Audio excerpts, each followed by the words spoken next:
This is Madam Speaker, and tonight we're asking whether mining can be environmentally sustainable and a driver of growth, or is something always invariably destined to be lost. I just want to come very quickly to you, Melita, a little, ungracious jab, I should say, about jewelry and cell phones. You want to respond to what Ted was saying? Firstly, to say that Ted didn't actually answer your question, to tell you what the shining light in terms of mining is, in terms of a company. But then also to say that, yes, people use jewelry. Yes, I'm wearing jewelry right now.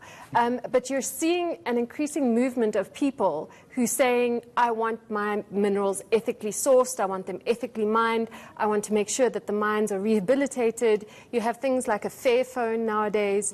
Those things need to be more mainstreamed. But just like we've seen the issue of straws in South Africa, plastics, people are caring more and more about the things that they are using. The good stuff costs money, and, maybe they'll reach a stage where investors say, it's a great country, you've got a lot of stuff to offer, but the other countries that offer stuff with less, responsibility will take our investment elsewhere. Is that a real threat?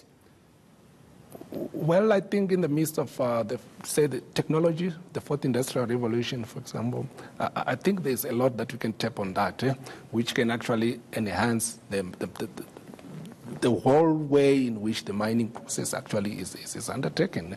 And there are a number of benefits, I think, which South Africa and the world large can actually benefit or accrue from technology innovation, which we can tap on within the mining industry, which can, in a way, change a lot of. But this is all futuristic. How quickly on stream can they come? It's not futuristic, it's now.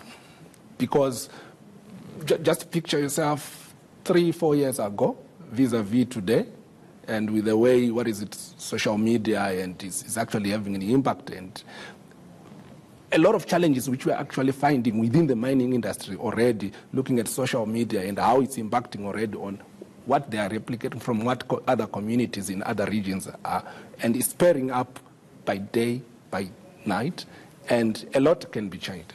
Claudia, I want to come to you on rehabilitation. As you said, in the times before, there was an obligation on people who issued licenses to set aside some money for rehabilitation.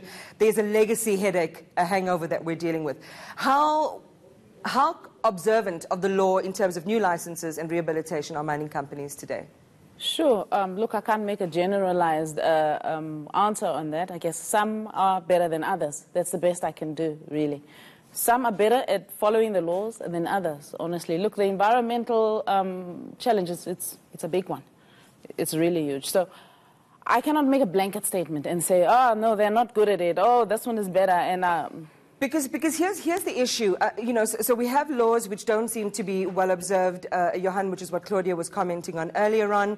And then you have, miners then in the absence of enforcement able to kind of do whatever they want to. That leads to distrust in communities who say, this happened there, we don't want that to happen here. There's no one to protect us.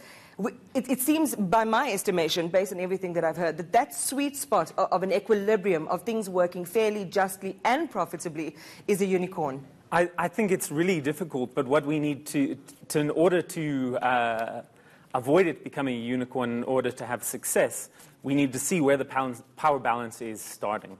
And so we're talking about, I'm a cell phone user, Ted. We are mining, but if that profit is being made at the expense of the host community and made at the expense of the death and destruction of black bodies, that is not a balance that we should be happy with. And so if the power balance before the mining starts is set, and a community knows we get full information about what's going to happen on our land, we are going to understand these are the benefits, these are the costs, and here are the alternatives of what we could use our land for, rather than starting with the socially engineered product of sweeping people off their land in order for mining, because that's what's always been done. We have a foundation to say, pros and cons, let's hash this out and make informed decisions mining here because it's valuable for the economy and the affected communities.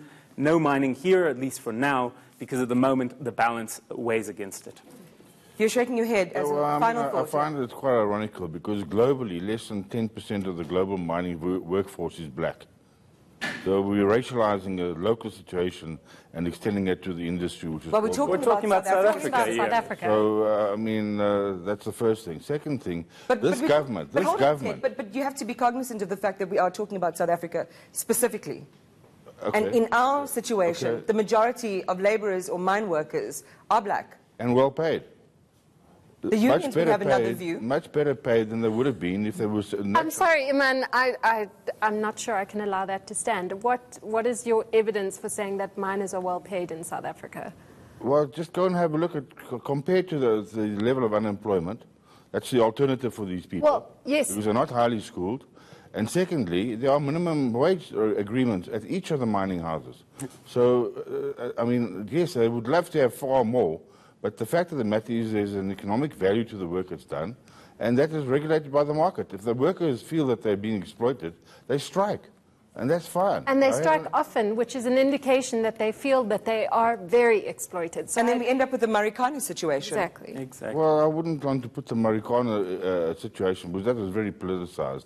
I wouldn't want to put that at the heads of... I wouldn't want to put that at the heads But worker Equal rights and wages. human rights are political issues.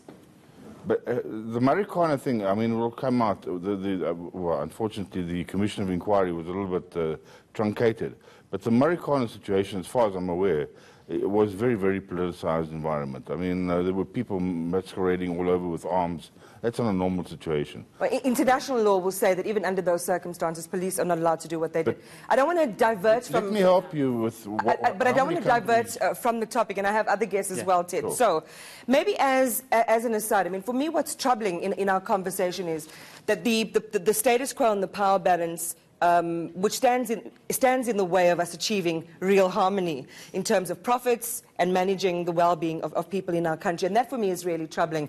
The question is, where to from here? Thank you to all my guests. From the moment that gold made Egoli, from the moment it was extracted on Johannesburg's West Rand in 1885, fevers of many kinds have afflicted those set on turning it into profit. The costs and benefits have been conflicted. As we weigh the outcome, what is at stake is more than numbers on a stock exchange and price fluctuations. There's no board that keeps track on the impact on individual lives, but the impact is there. People and minerals are here to stay. It is the harvest that we have to guard jealously. Thank you for watching.